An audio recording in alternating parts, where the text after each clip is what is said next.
हो रही है। और सबसे पहले अपने गणपति भगवान का ध्यान करता हूँ। नाथ नमो नमस्ते। अपने गुरुदेव के चरणों में ओम गुरुर्ब्रह्मा गुरुर्विष्णु गुरुर्देवो महेश्वरः गुरुर्साक्षात् परब्रह्म तस्मै श्री गुरवे नमः।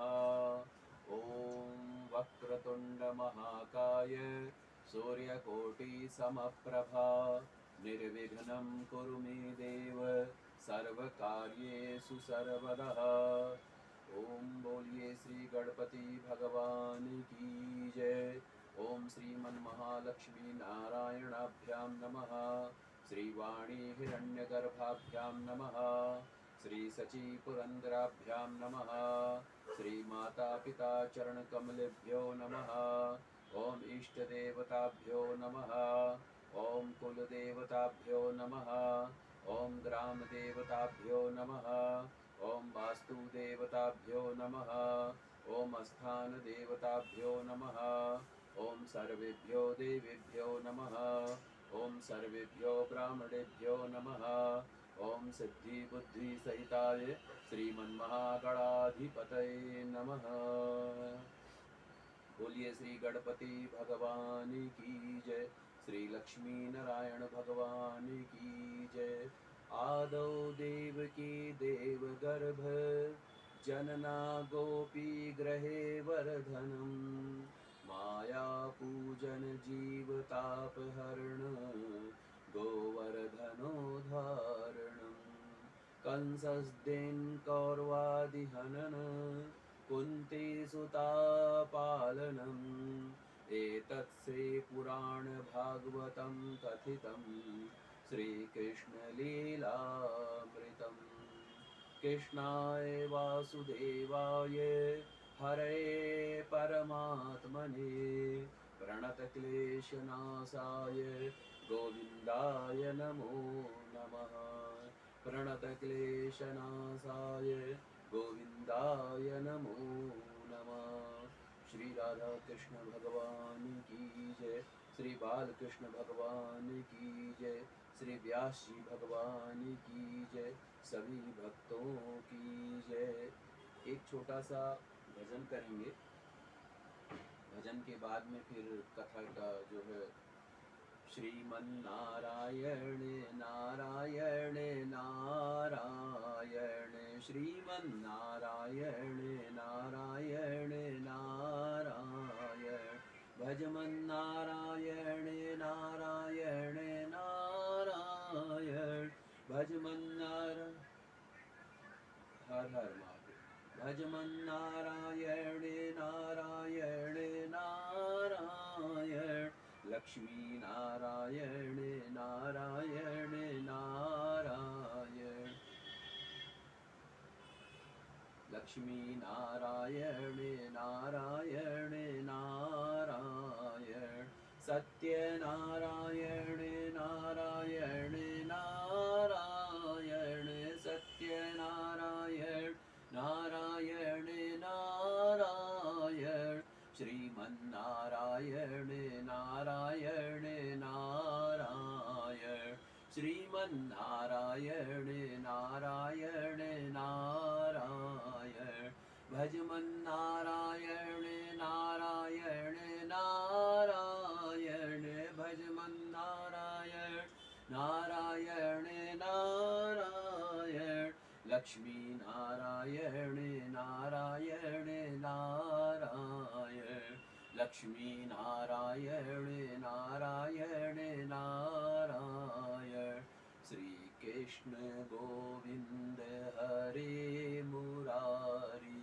हे नाथ नारायण वासुदेव श्री कृष्ण गोविंद हरे मुरारी हे नाथ नारायण वासुदेव हे नाथ नारायण वासुदेव हे नाथ नारायण वासुदेव श्री कृष्ण गोविंद हरे मुरारी नाथ नारायण वासुदेव। बोलिए श्री राधा कृष्ण भगवान की जय, श्री भागवत महापुराण की जय। आप सभी विद्वत जनों के चरणों में मैं पंडित किशन शास्त्री आप सभी को प्रणाम करता हूँ, शिव शक्ति परिवार को प्रणाम करता हूँ।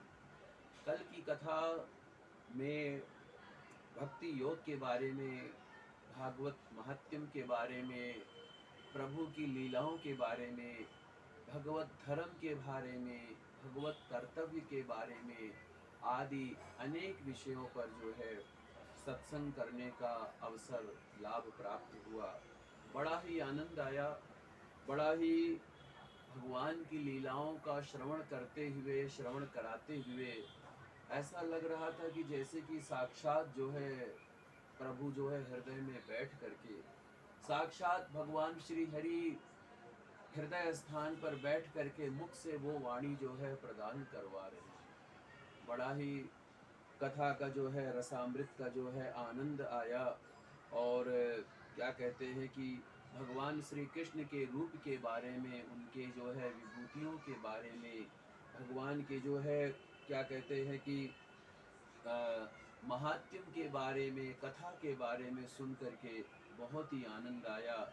जिसमें कुछ जो है नारद जी का भक्ति के बारे में मैंने बताया आप सबको, परोपकार के बारे में बताया कि परोपकार के बारे में कहा गया कि परहित सरिस धर्म नहीं भाई, पर पीड़ा सम नहीं अधिकाई। दूसरे का भला करने से बड़ा कोई धर्म नहीं है, दूसरे का बुरा करने से बड़ा कोई अधर्म नहीं है।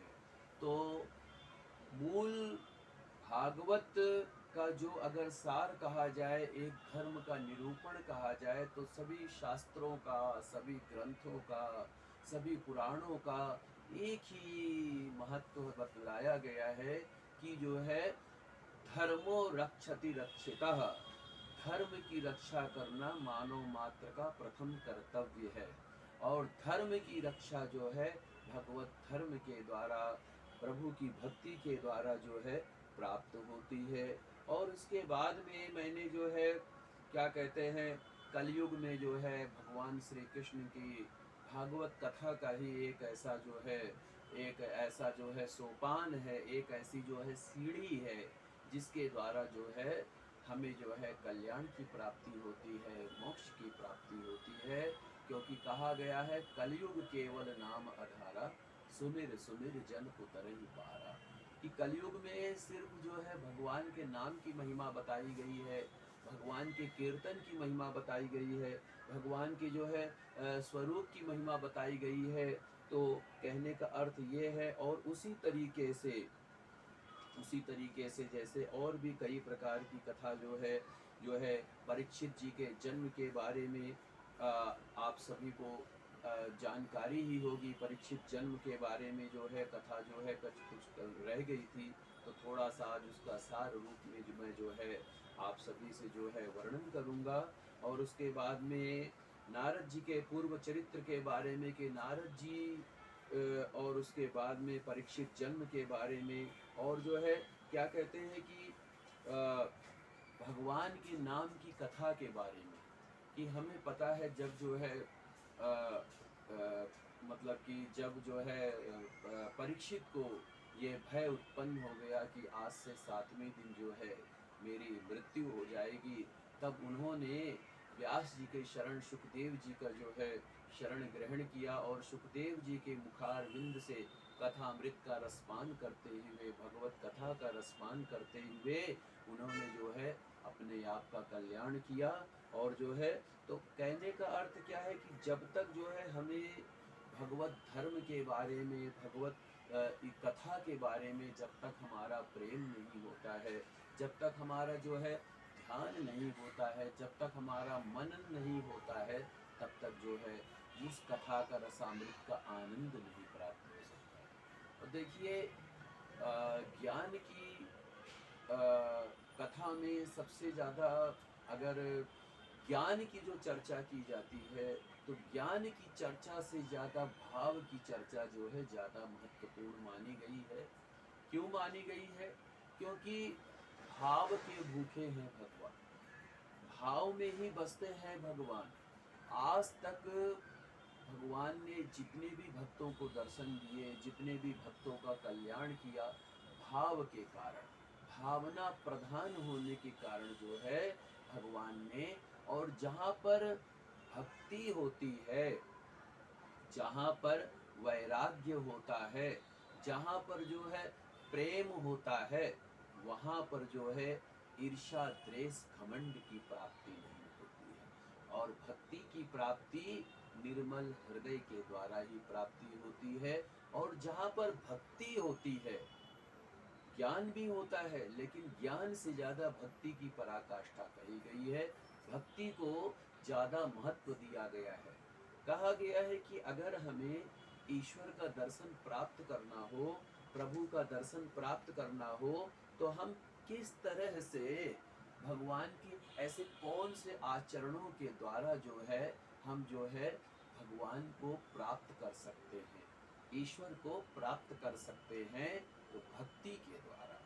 भक्ति तो शबरी के पास में भी थी, भक्ति तो विदुर के पास में भी था, भक्ति तो सुदामा के पास में भी था।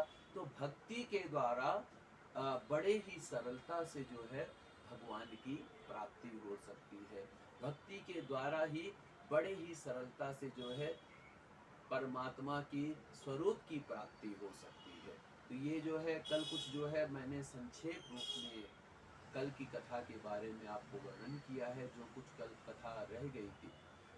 देखिए, कथा का जो मैं अधिकतर आप सभी ने भागवत कथा का श्रवण कई बार किया होगा, और कई बार कथा जो है आपने सुनाया भी होगा, श्रवण भी किया होगा। लेकिन कथा को सुनाने से ज़्यादा, कथा को श्रवण करने से ज़्यादा, सबसे ज़्यादा उस ज्ञान गंगा में गोता लगाने का जो आनंद है, उस ज्ञान गंगा का रसामृत पान करने में जो आनंद है, वो आनंद जो है कहीं और भी नहीं है। तो कहने का अर्थ क्या है कि भागवत का मूल धर्म जो है भक्ति और वैराग्य है, कि जहाँ पर भक्ति है, वैराग्य है। तो कहने का अर्थ क्या है कि भागवत धर्म वहीं पर है। आज की कथा के बारे में कुछ जो है सार रूप में मुनि कदर्म जी की तपस्या, देवहूति का प्रश्न, कपिल मुनि कपिल भगवान के द्वारा प्रकृति पुरुष का विवेक और आदि अनेक विषयों पर जो है आज जो है भगवत कथा की चर्चा होगी।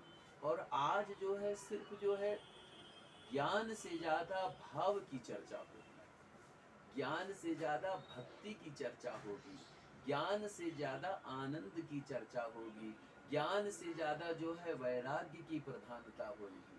देखिए, ज्ञान और विज्ञान और भक्ति में यही एक जो है सबसे बड़ी पराकाष्ठा है कि जहाँ पर ज्ञान होता है वहाँ पर भक्ति नहीं होती है, जहाँ पर भक्ति होती है वहाँ पर ज्ञान नहीं होता है। अधिकतर जो ज्ञानी होता है तो हो सकता हो कि उसको अहंकार ना हो सकता है उसको राग द्वेष ईर्ष्या ना हो सकता है उसको जो है मोह माया ना हो, लेकिन कहीं न कहीं कोई न कोई अवगुण छोटे रूप में अवश्य आ जाता है।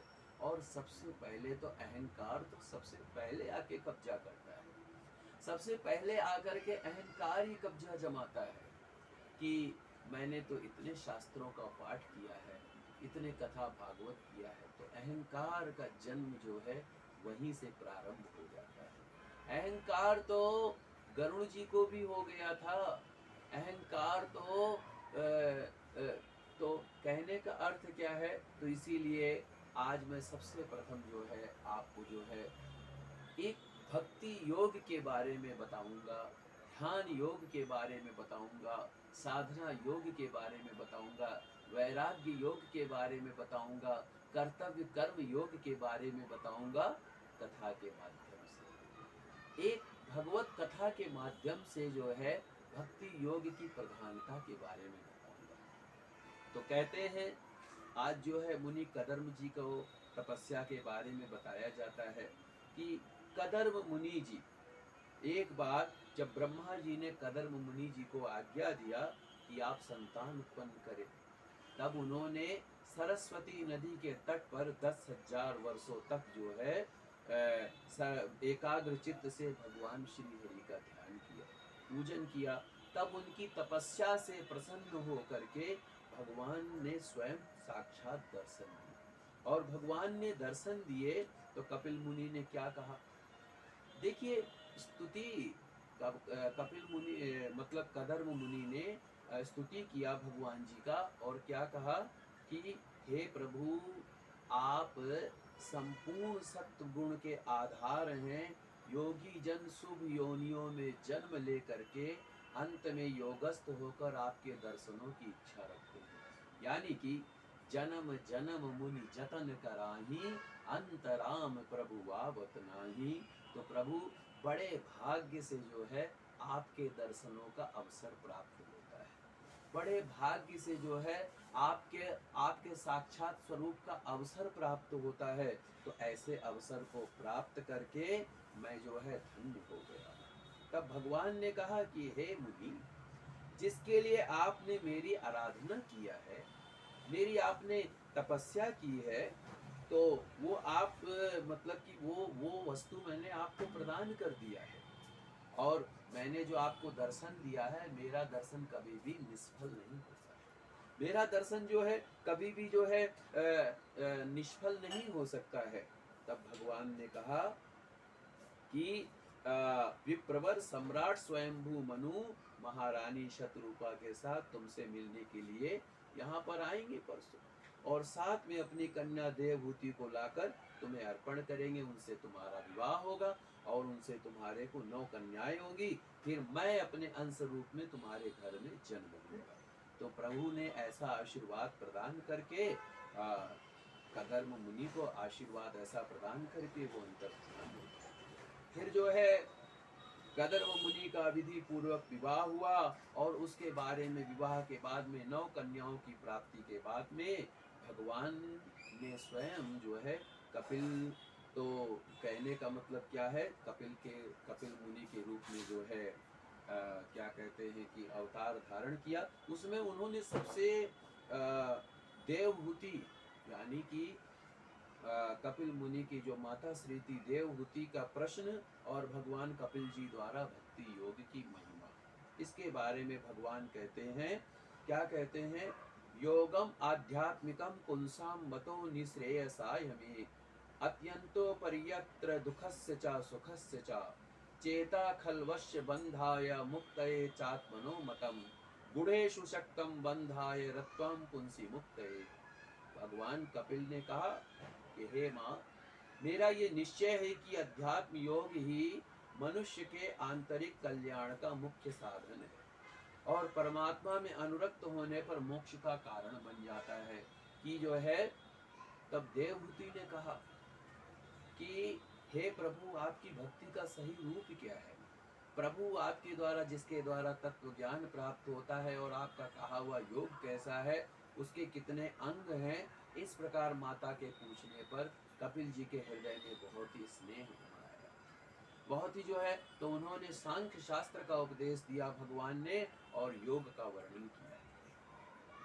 भगवान कपिल ने कहा कि हे माता, जिसका चित्त एकमात्र भगवान में लग गया, ऐसे मनुष्यों को वेद निहित कर्मों में लगी हुई तथा विषयों का ज्ञान कराने वाली इंद्रियों की श्री हरि के प्रति स्वाभाविक प्रवृत्ति है, वही भगवान की भक्ति है। अब देखिए भगवान ने कितनी सुंदर बात कही अपनी माता से कि अपना चित्त जब तक आप मुझ में नहीं लगाएंगे तब तक आपको भक्ति योग की प्राप्ति नहीं होगी।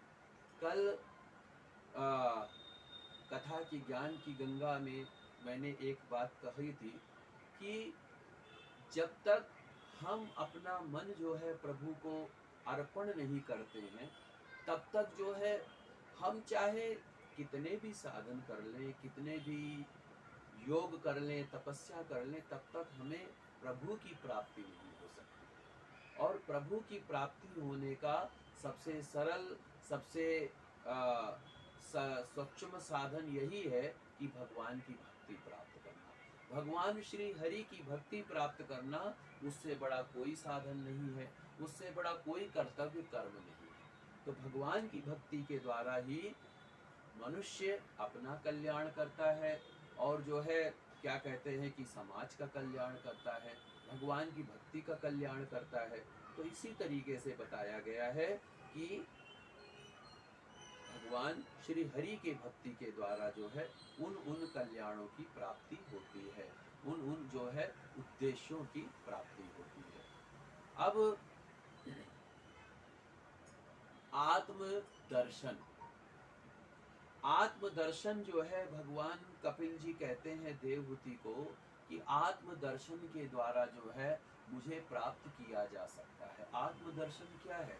देखिए, ज्ञान कहाँ से उत्पन्न होता है?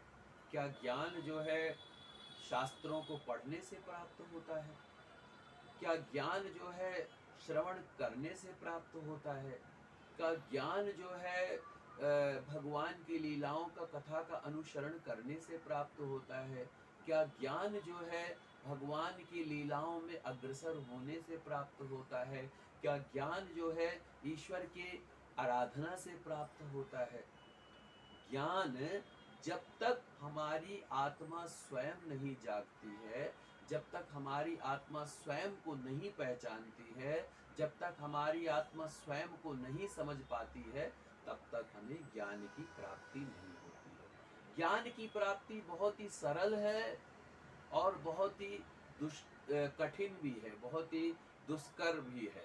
यानी कि ज्ञान जो है बड़े आसानी से भी प्राप्त किया जा सकता है और बड़े ही कठिनता से भी प्राप्त किया जा सकता है। इसके लिए सरलता होना बहुत ही आवश्यक है। अच्छा, एक बात मैं कहना चाहूँगा कि जैसे कल जो है कुछ जो है मैंने कहा कि मोह माया आदि के बारे में हमें जो है हमें दूर रहना चाहिए, हमें उनमें आसक्त नहीं होना चाहिए, मोह माया द्वंद्व विकारों में हमें दूर होना चाहिए। तो कहने का अर्थ क्या है कि हम कहते तो हैं मोह माया से दूर रहें, लेकिन क्या आप स्वयं मोह माया से दूर हो सके? क्या आप काम क्रोध लोभ मोह से दूर हो सके? जब तक आप काम क्रोध लोभ मोह से अपने आप को आप नहीं छुड़ा सके, तब तक उस ज्ञान की प्राप्ति किस तरह से संभव है? तब तक वो ज्ञान कहाँ से आपको प्राप्त हो सकता है? तो जब तक आप जो है काम क्रोध लोभ मोह से स्वयं को जो है मुक्त नहीं करेंगे।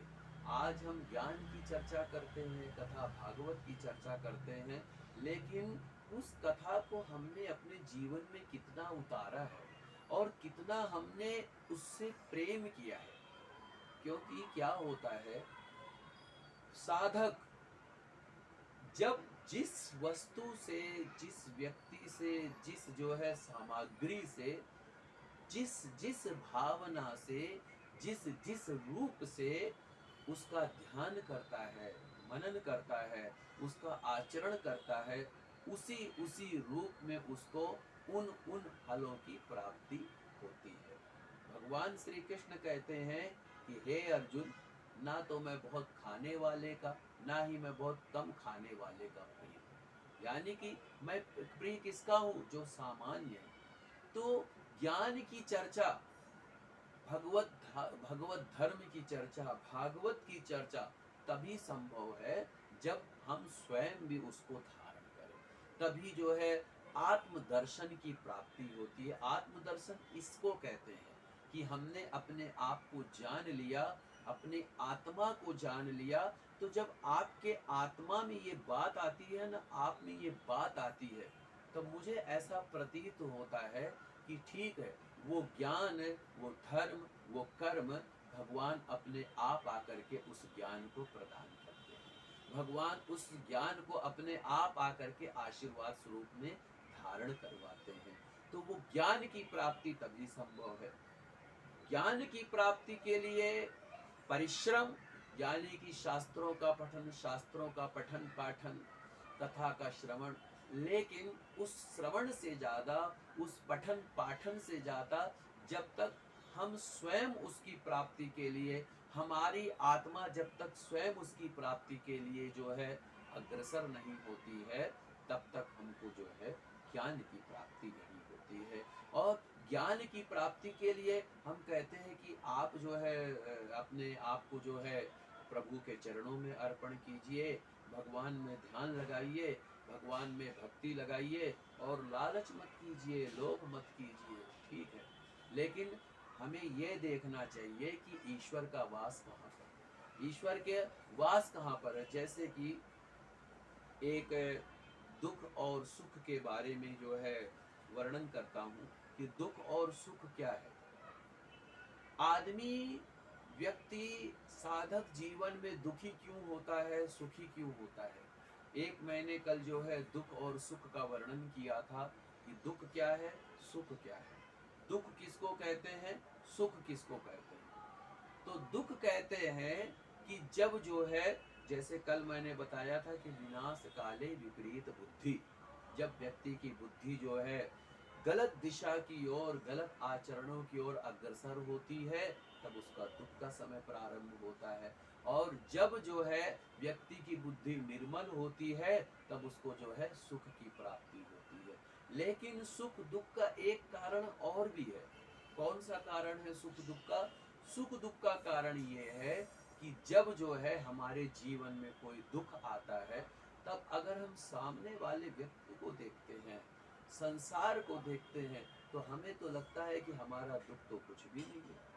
और जब हमें सुख की प्राप्ति होती है, जब हमें जो है वैभवता की प्राप्ति होती है, जब हमें धन की प्राप्ति होती है, तो फिर जो है हम अहंकार में डूब जाते हैं। तो दुख और सुख कहने का अर्थ क्या है? अगर किसी को समझना हो, अगर किसी को जानना हो, अगर किसी को मानना हो, तो उसके दृष्टिकोण से देखना चाहिए, उसके जो है नजरिए से देखना चाहिए।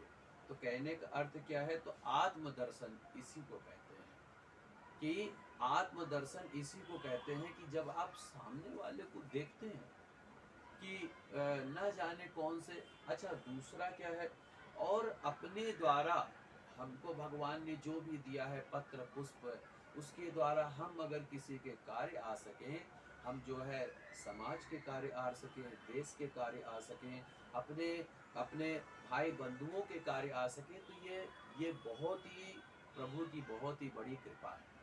तो ये सब जो है ज्ञान है, ये सब ज्ञान जो है शास्त्रों के पढ़ने से तो आता है, श्रवण करने से आता है, पर उससे ज़्यादा जो है जब तक अपने आत्म दर्शन के द्वारा इस ज्ञान की प्राप्ति होती है। तो भगवान कपिल जी माता देवहूति को ऐसे ज्ञान की चर्चा प्रदान करते हैं। उसके बाद में प्रकृति और पुरुष के बारे में बताते हैं, प्रकृति और पुरुष के बारे में बताते हैं, और मोक्ष प्राप्ति के बारे में बताते हैं, जीव की गति के बारे में बताते हैं। कहते हैं ना, जब एक बच्चा जो है जब गर्भ में आता है, कितने ही कष्ट से, कितने ही अत्याधिक जो है दुखों के कारण वो जो है गर्भ में जो है रहता है, और भगवान की स्तुति करता है कि हे प्रभु, मुझे जो है जल्दी से जल्दी मुझे जो है इस गर्भ से मुक्ति दिलाओ, मैं जो है संसार में जा करके आपका भजन करूँगा, आपका पूजन करूँगा। जी, जय श्री राम। तो वो कहता है कि मैं भगवान का भजन करूँगा, भगवान का पूजन करूँगा। और एक बार तो ये भी कहता है कि हे प्रभु, मुझे बाहर संसार में मत भेजना, नहीं तो आपको मैं भूल जाऊंगा।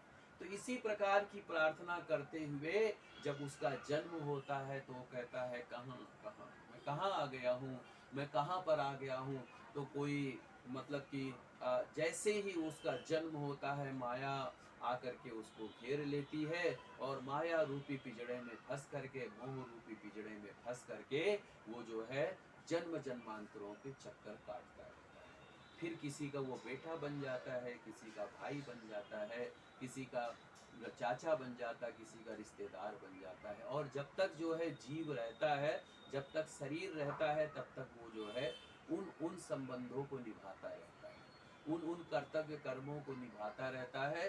उन कर्तव्य कर्मों को निभाने के बाद में, उन सत्कर्मों को निभाने के बाद में एक दिन उसके जो है शरीर छूट जाता है, फिर वो भगवान के धाम को चला जाता है। तो कहने का अर्थ क्या है कि जीव की गति किस प्रकार हो सकती है। जीव की गति हो सकती है जब तक अनन्य प्रेम के द्वारा, जब तक भगवान की शरण ग्रहण नहीं करता है, तब तक जो है जीव को जो है उसका कल्याण की प्राप्ति नहीं हो सकती है। और कहते हैं कि मोह सकल व्याधिन कर मूला, तिन ते भय उपजई भवसूला। मोह ही सभी प्रकार के कष्टों की जन्मी है। मोह के कारण ही आज तक संसार में जितने प्रकार के युद्ध हुए, जितने प्रकार के युद्ध होंगे, जितने प्रकार के राग द्वेष ईर्ष्यादि लोभ मोह है, ये सब मोह के कारण।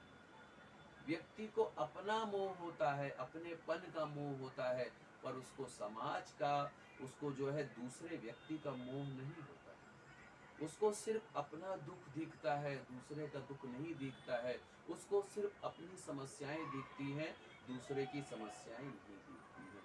यही तो मोह है। इसीलिए तो कहा गया है। फिर कहते हैं मोक्ष की प्राप्ति के बारे में। मोक्ष की प्राप्ति कैसे हो, किस तरीके से हो मोक्ष की प्राप्ति। व्यक्ति, हमारे भगवत धर्म में बताया गया है अंते मति सागति, यानी कि जैसी हमारी बुद्धि होएगी अंत समय में, उसी हिसाब से हमारी गति होगी। हमारे मन में जिस प्रकार के भाव हो रहे होंगे उसी प्रकार से। तो कहने का मतलब, आपने जीवन भर जिसका अनुसरण किया है, आपने जीवन भर जिसको माना है, जाना है, उसी प्रकार तो आपकी बुद्धि होएगी, उसी प्रकार आपका मन होगा, उसी प्रकार आपका जो है मतलब की बुद्धि होएगी, और उसी हिसाब से आपकी गति होगी। आजकल मुझे कहना नहीं चाहिए, जैसे कि कई बार होता है कि किसी के जब प्राण छूट जाते हैं तो हम प्रार्थना करते हैं स्वर्ग की प्राप्ति हो, मोक्ष की प्राप्ति हो, ईश्वर के चरणों की प्राप्ति हो। हम प्रार्थना तो करते हैं, लेकिन क्या मोक्ष की प्राप्ति, स्वर्ग की प्राप्ति, ईश्वर के चरणों की प्राप्ति इतने आसानी से प्राप्त की जा सकती है क्या? इतने आसानी से ईश्वर के चरणों की प्राप्ति नहीं हो सकती है। आप भगवान के निकट हैं, आप ब्राह्मण हैं, आप जो है भगवत धर्म का अनुसरण कर रहे हैं, भगवत धर्म को मान रहे हैं, जान रहे हैं, तब क्या आपको भगवान ने साक्षात दर्शन दे दिए? क्या आपको जो है भगवान ने अपनी कृपा दृष्टि प्रदान कर दी? कहने का अर्थ क्या है, आपने अपने मन को जहाँ पर लगाया है उसी हिसाब से आपको जो है उन वस्तुओं की प्राप्ति होती है। और हमारा मन क्या है? हमारा मन जो है एक कल्प वृक्ष है। जिसकी कामना करते हैं, हमें उन फलों की प्राप्ति होती है।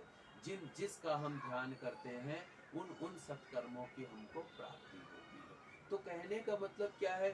भगवान कहते हैं कि अगर तू मुझ में मन लगाएगा,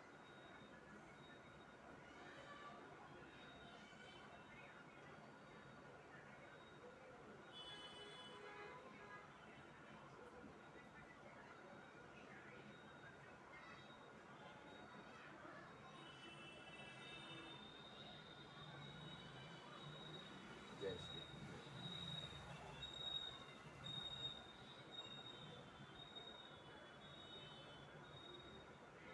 जय श्री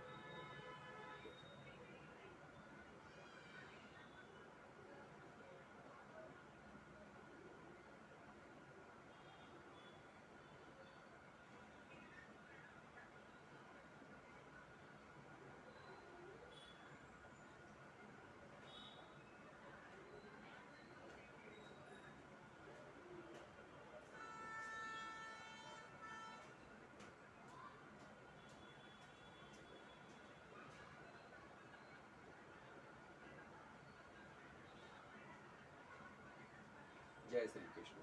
तो कहने का अर्थ क्या है कि उसी तरीके से हमें जो है उन फलों की प्राप्ति होती है, उन सत्कर्मों की प्राप्ति होती है। अब देखिए कितना सुंदर श्री राजकुमार जी हमारे दिल्ली से हैं, कीर्ति नगर से अभी मुझे जानकारी प्राप्त हुई। मुझे बहुत ही अच्छा लगा और प्रभु का दर्शन प्राप्त करा रहे हैं। तो बहुत बहुत धन्यवाद आपको, और बड़ा ही आनंद आ रहा है, बड़ी ही सुंदर झांकी है प्रभु की।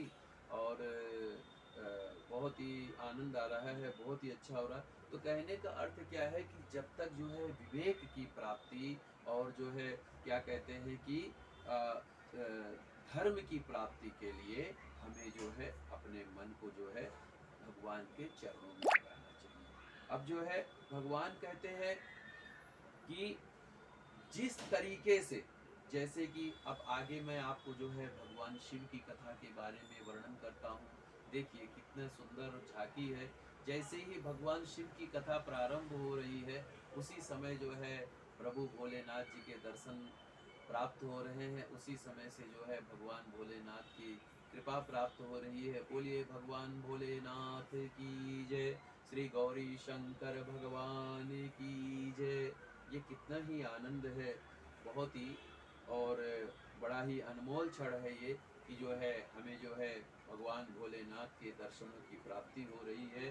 तो अब मैं आप सभी को जो है भगवान शिव और दक्ष प्रजापति के कथा के बारे में जो है वर्णन करने जा रहा हूँ। भवे शीलवतां श्रेष्ठे दक्षो दुहति वत्सलः,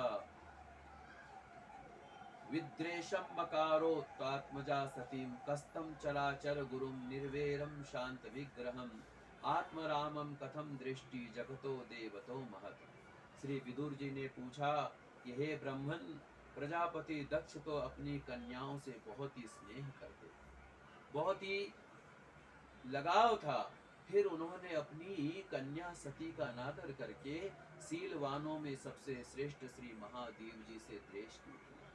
महादेव जी तो चराचर जगत के गुरु हैं, वैर रहित शांत मूर्ति आत्मा राम, और जगत के परम आराध्य देव हैं।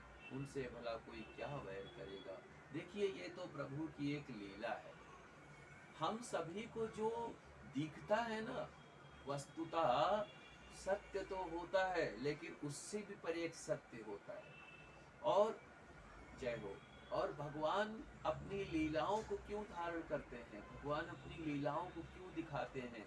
इसलिए कि उससे जो है सभी भक्तों को प्रेम हो, उससे जो है सभी भक्तों को जो है एक जो है भगवान की भक्ति की प्राप्ति हो, उससे जो है ईश्वर की प्राप्ति हो, उससे जो है प्रभु की कृपा की प्राप्ति हो, उससे जो है भगवान के ध्यान की प्राप्ति हो, उससे जो है प्रभु के चरणों की प्राप्ति हो। तो भगवान जो है इस तरीके से हमें जो है अपना दर्शन प्राप्त कराते हैं। और कहते हैं, मैत्रेय जी ने कहा कि विदुर जी, एक बार प्रजापतियों के यज्ञ में सब बड़े बड़े ऋषि मुनि देवता और अग्नि आदि अपने अपने रूप में जा करके वो जो है भगवान का दर्शन करने लगे। और जब जो है दर्शन करने लगे तो उसी समय जा करके, तो कहने का मतलब भगवान जो है लीलाओं को धारण इसलिए करते हैं। भगवान की लीला धारण करने का सबसे प्रमुख उद्देश्य ये होता है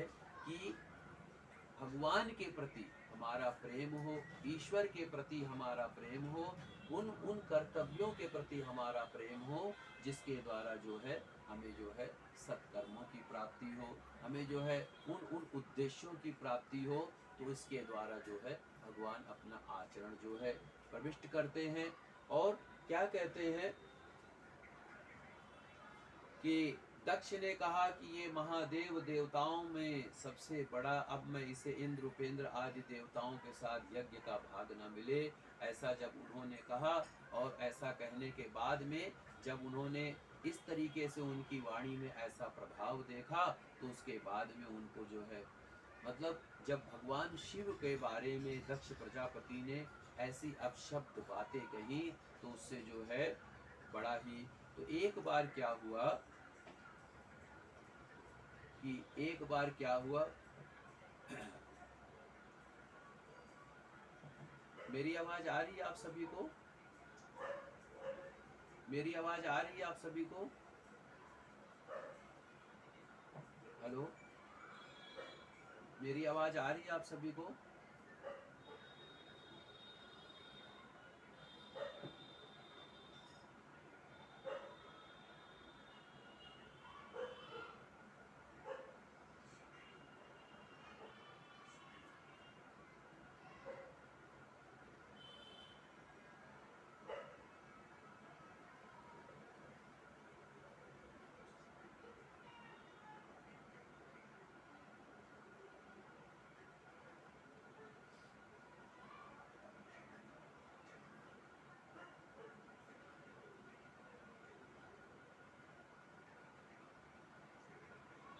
कहने का अर्थ क्षमा चाहता हूँ, कुछ जो है कुछ जो है नेटवर्क के प्रॉब्लम की वजह से कुछ जो है नेटवर्क सही से नहीं आ रहा है, तो उस वजह से बार बार जो है फ़ोन जो है दिक्कत आ रही है फ़ोन में। तो कहने का मतलब भगवान की एक बार माता पार्वती ने, माता सती ने देखा कि मतलब आकाश मार्ग से काफ़ी मतलब देवी देवता और उनकी बहनें जो है जा रही पिता के यज्ञ में। भगवान भोलेनाथ से प्रार्थना किया कि हे प्रभु, मुझे भी यज्ञ जाने की आज्ञा दीजिए, अपने पिता के यहाँ यज्ञ हो रहा है, मुझे भी जाना है। भगवान शिव ने कहा कि हे देवी, मुझको जब निमंत्रण नहीं मिला तो हम किस तरीके से जाएं। तो कहने का मतलब क्या है, फिर वहाँ माता सती गई और वहाँ पर जो है उन्होंने जब अपने पति का जो है अपमान होते देखा, अपने पति का जो है देखा कि उनको कोई भाग नहीं दिया गया है, तब उनको जो है बड़ा ही जो है मतलब कि क्रोध आया और योगाग्नि के द्वारा उन्होंने अपने प्राणों का उत्सर्ग कर दिया।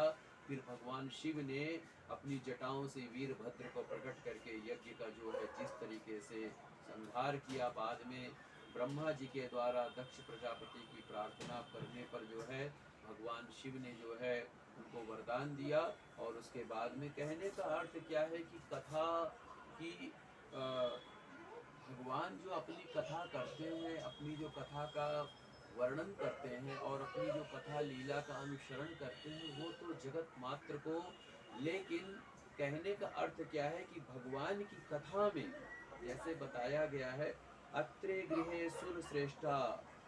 तो विदुर जी ने पूछा, गुरु जी कृपया ये बतलाइए कि जगत की उत्पत्ति, स्थिति और अंत करने वाले सर्वश्रेष्ठों में देवों ने अत्रि मुनि के यहाँ क्या करने की इच्छा से अवतार लिया था। अब जो है भगवान शिव की कथा के बाद में जो है अत्रि जी के बारे में वर्णन आता है कि मैत्रेय जी ने कहा, विदुर जी, जब ब्रह्मा जी ने ब्रह्म ज्ञानियों में श्रेष्ठ महर्षि अत्रि को सृष्टि रचने की आज्ञा दी, तब वे अपनी साधर्मणि के सहित तप करने के लिए नर्मदा नदी के किनारे ऋक्ष नामक पर्वत पर जाकर के तपस्या करने लगे। उनकी पत्नी बड़ी ही पतिव्रता थी, उनके पतिव्रत धर्म की चर्चा बहुत दूर दूर तक फैली हुई थी।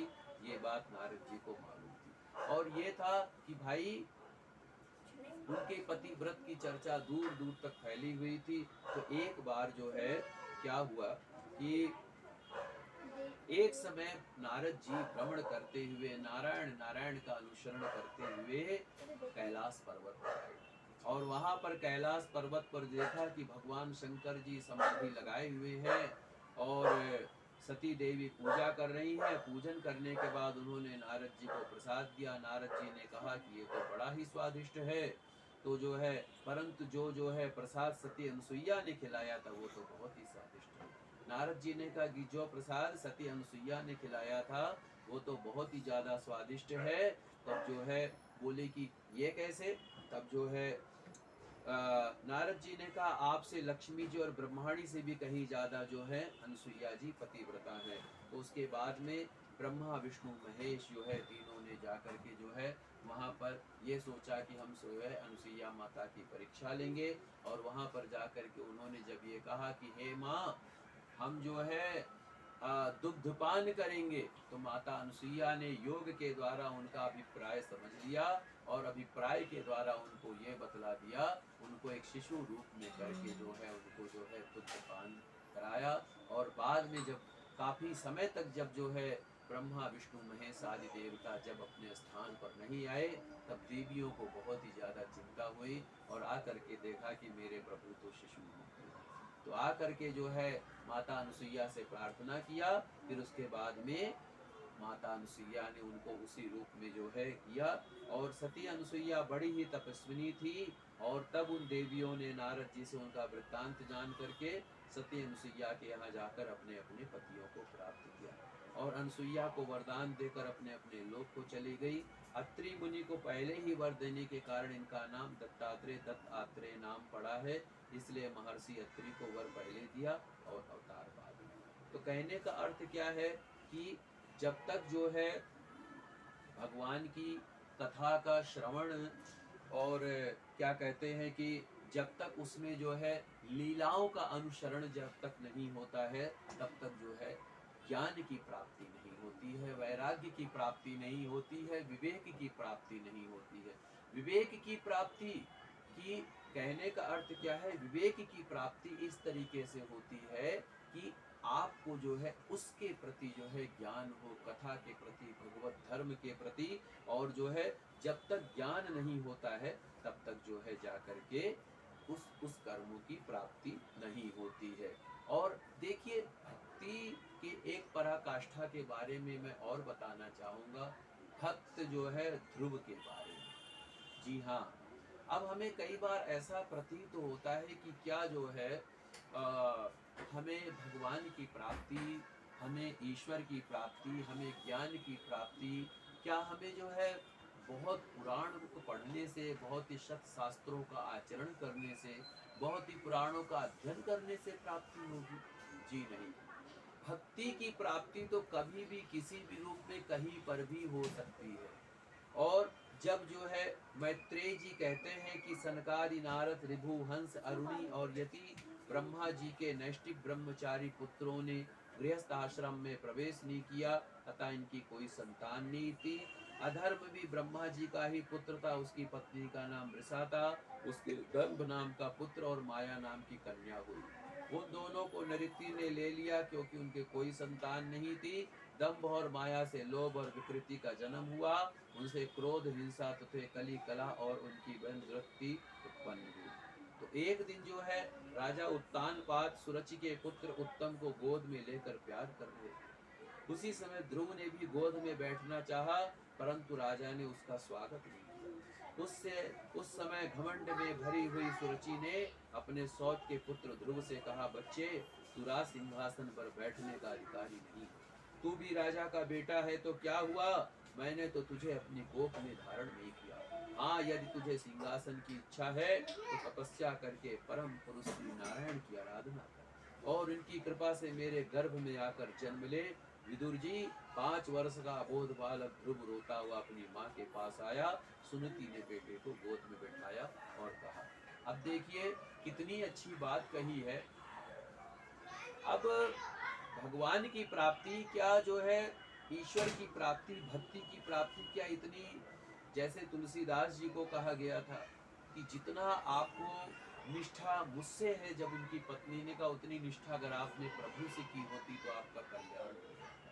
तो कहने का मतलब, भक्त ध्रुव एक छोटा सा बालक, उसको जो है एक ऐसा आभास हुआ कि मैं भी अपने पिताजी की गोद में जाके बैठूं, मैं भी जा करके जो है उनसे जो है वो मुझसे भी स्नेह करें जिस तरीके से मेरे दूसरे भाई को कर रहे। लेकिन तब जो है सुरुचि यानी कि उनकी दूसरी माँ ने कहा कि तू इस सिंहासन पर बैठने का अधिकारी नहीं, अगर तुझको इस सिंहासन पर बैठना है तो जा करके तपस्या कर, तब जा करके तू मेरे गर्भ में जन्म लेगा, तब तू इस सिंहासन का अधिकारी है। कहने का अर्थ क्या है, जब जीवन में किसी प्रकार का चोट लगता है ना, जब जीवन में किसी प्रकार का आघात लगता है ना, जब जीवन में किसी प्रकार का दर्द होता है ना, जब जीवन में किसी प्रकार की कठोरता होती है ना, जब जीवन में किसी प्रकार का जो है दुख होता है ना, तब हमें भगवान की प्राप्ति आती है, तब हमें ज्ञान की ओर हमारा मन मुख मुड़ता है। ऐसे अगर हम किसी से कहें कि आप जो है प्रभु का भजन पूजन करें, करेंगे तो, लेकिन कहते हैं ना कि आदमी जो है दुख में भगवान को याद करता है, सुख में याद नहीं करता। सुख में क्यों नहीं याद करता भगवान को? क्योंकि सुख में उसको अपना वैभव, अपना जो है ज्ञान, अपना विलासता, अपना जो है मतलब कि मोह, उसमें चक्करों में फंसा रहता है। और व्यक्ति को मोह से कब कब छुटकारे की प्राप्ति होती है, मोह से कब कब उसको जो है वैराग्यता की प्राप्ति होती है? एक तो जो है जब जो है अंतिम स्थल पर जाता है तब, और एक जब उसके जीवन में कोई गहरा आघात लगता है तब तक उसको जो है भगवान के चरणों की प्राप्ति होती है। जीवन से ठोकरें खाते हुए, जीवन के वैभव को ठुकराते हुए और जीवन में संघर्षों को झेलते हुए बार बार जब उसको दुख की प्राप्ति होती है, तब उसका जो है मन परमात्मा की ओर अग्रसर होता है। हम सभी लोग अपने जीवन में सुख के बारे में तो अवश्य चर्चा करते हैं। ऐसा कौन सा व्यक्ति है जो सुख की प्राप्ति की कामना ना रखता? किसी को स्वस्थ है, किसी को चाहिए कि मैं बहुत ही हेल्दी रहूं, बहुत ही स्वस्थ रहूं, किसी को चाहिए कि मैं बहुत बड़ा धनवान बनूं, किसी को चाहिए मैं बहुत बड़ा विद्वान बनूं। पर ऐसे बहुत कम लोग होंगे जो कहेंगे कि मुझे किसी भी की भी कामना नहीं है, मुझे तो प्रभु आपकी कृपा की प्राप्ति हो जाए, आपकी कृपा की प्राप्ति हो जाए। अभी मैं कथा का जो है मतलब कि कथा को जो है जब मैं आप सभी को जब मैं सुना रहा था, तब मेरे मन में आया कि भगवान का स्वरूप कैसा है। हमारे राजकुमार जी ने प्रभु का दर्शन कराया, बड़ा ही आनंद आया, बहुत ही अच्छा लगा और ऐसा लगा कि मतलब कि धन्य हो गया। लेकिन वस्तुतः एक मन में प्रश्न आया, मेरे मन में एक प्रश्न आया कि वाकई में भगवान का स्वरूप कैसा है। ये तो हमने कथा में श्रवण किया है, हमने पुराणों में पढ़ा है कि भगवान जी का स्वरूप ऐसा है, कुंडल धारण किए हुए हैं, मुकुट धारण किए हुए हैं, वैजंती माला धारण किए हुए हैं, कस्तूरी तिलकम ललाट पटले वक्षस्थले कौस्तुभम नासाग्रे वरमौक्तिकं करतले वेणु करे कंकणम सर्वांगे हरिचंदनम सुललितम कंठे च मुक्तावली गोपिस्त्रो परविष्ठितो विजयते गोपाल चूड़ामणि। भगवान का स्वरूप है कस्तूरी का तिलक, कस्तूरी तिलकम ललाट पटले वक्षस्थले कौस्तुभम नासाग्रे वरमौक्तिकं करतले वेणु करे कंकणम।